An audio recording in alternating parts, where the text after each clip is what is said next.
Ayusin mo, brother. Ayusin mo, brother. Talunin mo yung brother mo. Pag sinong manalo dyan. Yan napakakasimpleng. Ang pinsan kong pusi.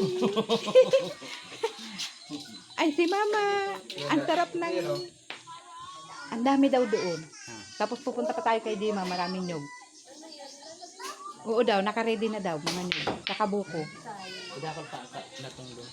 Oh, marami pa nga daw doon kay nanam. Tapos yung ano, yung dahon ng kamuting kahoy kasi hindi naman yung kinakain dito. Hindi yung kinakain dito eh. Akala ko ako lang nagbablog. Meron din pala doon.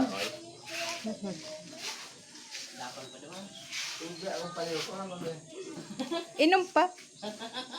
Pagala-gala kasi papunta doon sa'yo. Dapat sa doon. Kadala pa natin yung kain doon. Naluan ka din ano. Kumusta?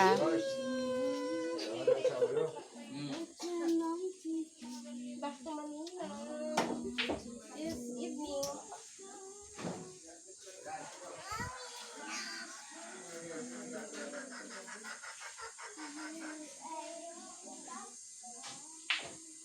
Ito pa pala yung sasangaging kanina, oh. Nagsilayasan, buti hindi na panis. Buti nakaluto tayo ng pansit, ano?